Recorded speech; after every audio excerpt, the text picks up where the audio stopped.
प्रवासी मजदूर जो पैदल चल रहे हैं वो गाड़ियों का रजिस्ट्रेशन नहीं देखते, वो गाड़ियों की बस सुविधा चाह रहे थे, उनको गाड़ियों का रजिस्ट्रेशन नहीं चाहिए था, बस उनको गाड़ियों में बैठने के लिए सुविधाएं चाहिए थी। जी हाँ, मैं बात कर रहा हूँ उत्तर प्रदेश में जिस प्रकार से प्रियंका गांधी जी ने जो प्रवासी मजदूर पैदल चल रहे हैं उनके दुख दर्द को समझते हुए और उत्तर प्रदेश सरकार की अक्षमता को समझते हुए 1000 बसें चलवाने के लिए उत्तर प्रदेश की सरकार से उन्होंने परमिशन मांगी। उन्होंने कहा कि मैं अपने खर्चे पर 1000 बसें प्रवासी मजदूरों की मदद के लिए भेजना चाहती हूं। उत्तर प्रदेश की सरकार ने तत्काल प्रभाव से एक साजिश को अंजाम देने की फिराक में प्रियंका गांधी जी को सूचना करी कि आप तत्काल प्रभाव से 1000 बसों का पूरा विवरण, यानी कि ड्राइवर का नाम, नंबर, पूरी गाड़ी के रजिस्ट्रेशन की कॉपी, गाड़ी के जितने भी डिटेल्स होते हैं, सब कुछ उत्तर प्रदेश की सरकार को इस समय सीमा के भीतर उपलब्ध कराइए।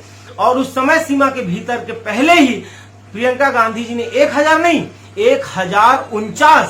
1049 वाहनों के सभी विवरण जो उत्तर प्रदेश की सरकार ने, योगी जी की सरकार ने मांगे थे, वो सभी विवरण उत्तर प्रदेश की सरकारों तक, वहां के प्रशासन तक मुहैया करा दिया, जमा करा दिया। उसके बाद यहां से फिर से साजिश उत्तर प्रदेश सरकार की शुरू होती है। वो सभी वाहनों को पहले तो बॉर्डर में बुलवा लेते हैं और जब सभी वाहन बॉर्डर पर पहुंच जाते हैं तो एक दिन के भीतर बड़ी सूक्ष्मता से उन्होंने जिस प्रकार से 1049 वाहनों के रजिस्ट्रेशन की कॉपियां चेक करी, डिटेल्स चेक किए, वो काबिले तारीफ है। और जिसके बाद उन्होंने उत्तर प्रदेश की सरकार ने एक सूची जारी करी कि प्रियंका गांधी के द्वारा भेजी हुई 1049 वाहनों में से केवल 889 बस हैं, 889 बस है। और बाकी के जो वाहन को विवरण भेजा गया है उसमें से कुछ एम्बुलेंस है, कुछ ट्रक है, कुछ मालवाहक है, कुछ टाटा एस है, इस प्रकार से बाकी के विवरण हैं। इसलिए तो 889 बस कम होती है।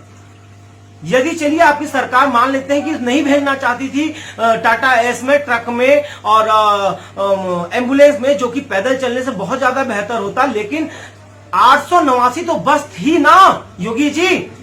लेकिन उत्तर प्रदेश की सरकार ने इसका हवाला देते हुए कि आपने 1000 वाहनों की व्यवस्था की बात कही थी और आपने केवल 889 बस पाई गई है, इसलिए हम आपको परमिशन नहीं देते हैं।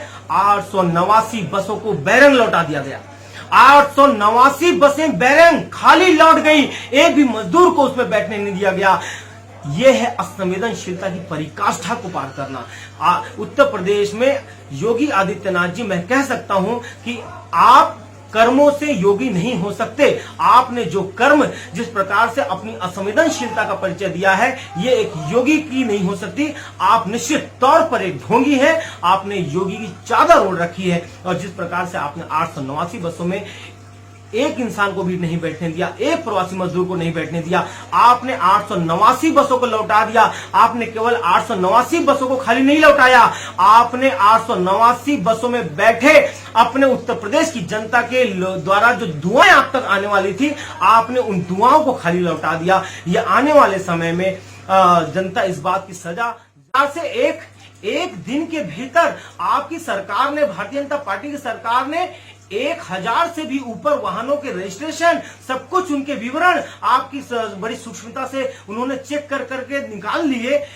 अगर इतनी तीव्रता, अगर इतनी सूक्ष्मता आप उस समय दिखाते, जो गाड़ी पुलवामा में हमले में उपयोग की गई थी, जिस गाड़ी में 300 किलो आरडीएक्स हमारे देश में प्रवेश कर गया था और जिसके कारण हमारे 40 से भी ऊपर जवान शहीद हुए थे पुलवामा में, उस समय वो गाड़ी, आज 1 साल हो गया, उस गाड़ी का रजिस्ट्रेशन आप नहीं निकाल पाए हैं। उस 1 साल हो गया आपकी भारतीय जनता पार्टी की जो केंद्र में बैठी हुई सरकार है, 1 साल से ऊपर होने को आ गया।